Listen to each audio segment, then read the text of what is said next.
guys, and welcome back to our channel, A Little Bit Hippie. Thank you for joining us again. I really appreciate it. Thanks for all the support of the first video. I loved reading all the comments and the messages, so thank you. Today is an absolutely ripper day to be outside. We have had a dismal couple of weeks. We've had above average rainfall, gusty winds, real dull, no sun, but check it out today. Isn't it glorious? So I'm going to make the most of it and play in the garden, plant a few seeds maybe. So join me. Have a great day, guys. Thanks.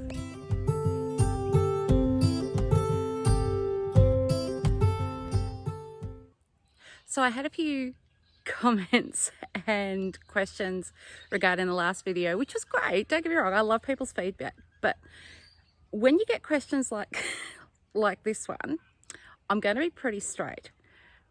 So the question was, why don't you pretty yourself up for the camera? Okay, number one, I have more important things to do with my time than get myself looking pretty. It's just a no-go zone. Two, I couldn't care less what people think of me. I'm very much one that is quite blunt and to the point. I can't be bothered with all that pretty stuff. I'd rather be out in my garden, getting dirty and enjoying myself rather than worrying about what colour eyeshadow to wear today or how I'm going to do my hair. So, sorry guys, but this is me. I'm not going to change. But thank you for your comment. I've taken it on board, maybe. Another question I wanted to address, which is probably pretty relevant, and I probably should have done this one in the first video, but we think of these things later, was why did you start your homesteading journey? Well, for me, it's been a dream for years and years and years, since I was a little girl. And I did live it for a short time there, but life happens. You can't keep doing it. You move on, blah, blah, blah. Anyway, Mark and I were stuck in town, which people classified as a regional town.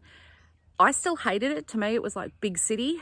It was noisy. There was people everywhere. You couldn't get 5 minutes peace. My last job was quite demanding. And don't get me wrong, there was a wonderful group of people at that job. There really was. They were beautiful people. I couldn't do it anymore. I needed space, I needed freedom, and I needed to find me again, which was the huge thing here. Mark, I'm really lucky.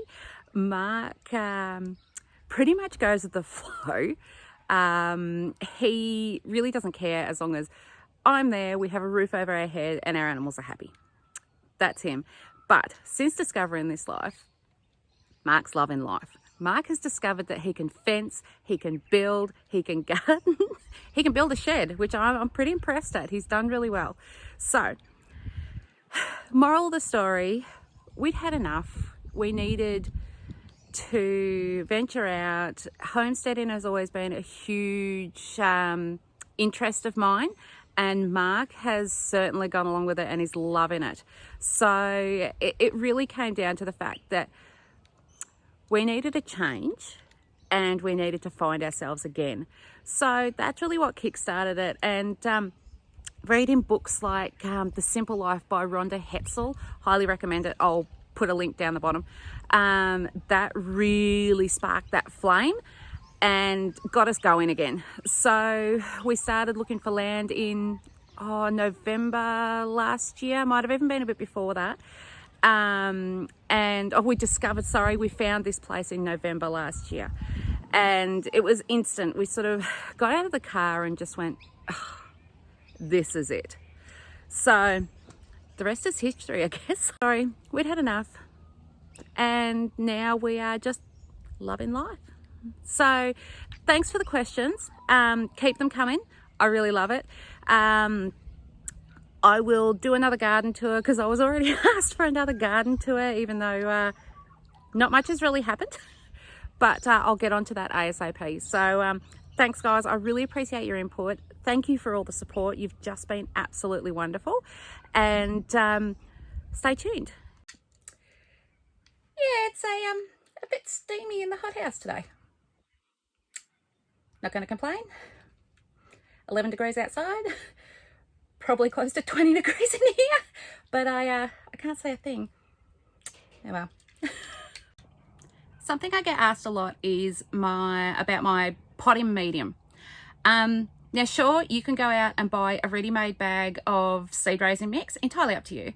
Costs you probably around the $12 mark Australian for a pre-made bag. I can't remember what they are kilo wise, but I'm a bit tight, so I buy the cheapest potting mix I can find, along with a bag of mushroom compost. Probably will cost you around the same amount as the ready-made stuff, but you're going to get twice as much. So bear with me and I'll show you how I do mine. Righto. So what you're going to need is your cheap bag of potting mix and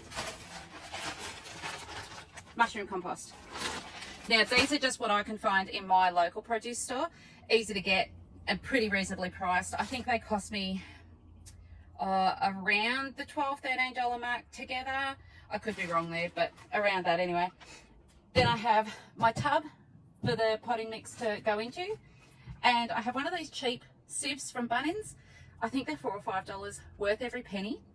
So what I do, I've got my little scoop, and I will take 2 scoops of each. I just find that any more than that, and it takes forever to go through the sieve, so you're better off with smaller amounts. So equal parts of mushroom compost to potting mix. Give it a good sieve, and don't worry, all those chunky bits, I save all of them and they go into the compost or a pre-existing bed. The natives, I tend to put it around the natives as well.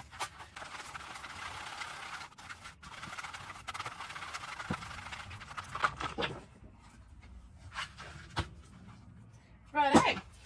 Then what I do, I will get a handful of blood and bone, just a rough handful.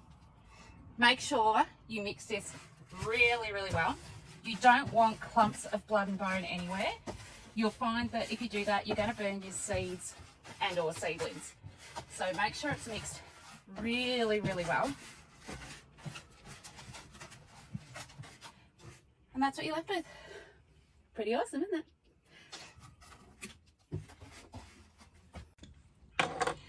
Now when it comes time to putting your seeds in, get it through nicely. I like these big trays from Bunnings because we have quite a large bed, so we like to plant a good sized crop of anything I'm actually planting out. Okay, get rid of your excess.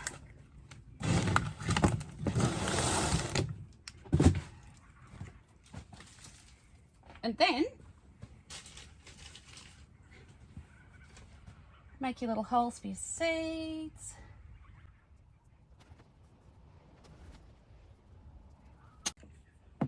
Okay, so today I'm going to be planting some calendula. I use calendula a lot in my salves, my soaps. It's just a beautifully healing, soothing herb, flower. It's absolutely divine. So we'll pop our seeds in. Now these can be started in the ground too if you prefer, but I'm a little bit early, so I'd like them to get a good start in the hothouse first rather than direct sowing into the ground and risking a frost. So better for them anyway.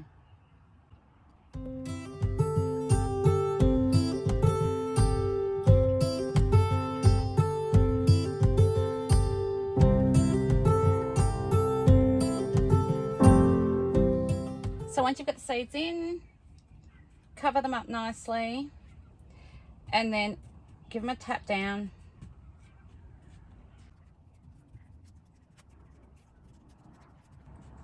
Now when you water your seeds, now this is really important. A lot of people we'll go and water them with a heavy watering can. What that does will actually dislodge the seed. If you haven't tapped that down firmly enough, it's going to dislodge the seed. So I highly recommend you use a spray bottle of some sort.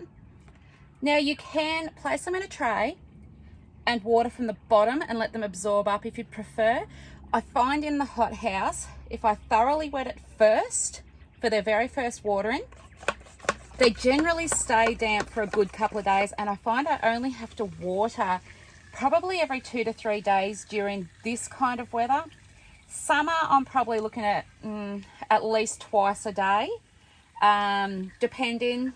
I'm debating whether to set up some sort of sprinkler system for the summer, but that can be later on down the track.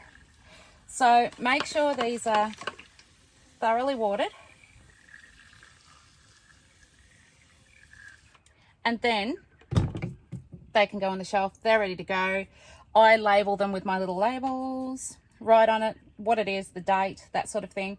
Now, when it comes to future watering, I always water, if the seeds haven't come up, I always water with my spray. Once the seedlings are up, go ahead and use your watering can, but make sure it's got a shower head on it. Just, you don't want it too rough on the plants. You can drown them really easily. So there you go, simple as that. Thought I'd give you a quick update on how the seeds are going. These were already up when I put them into this hothouse, but we've just started to get some onions up, which is really good, because I actually thought they'd take a little bit longer. So I'm pretty happy with that. Those onions are the long red, I think you call it trapea, something along that line. Everything else, obviously I only planted the other day, so nothing else is really up, but looking pretty good, and I'm pretty happy with how this hothouse has handled. We've had some really nasty winds and a lot of rain this week, so it's handled it really well. I'm quite impressed. These cut-ins seem to be putting out new growth, so looks like we might get some figs and mulberries after all. That'd be nice, wouldn't it?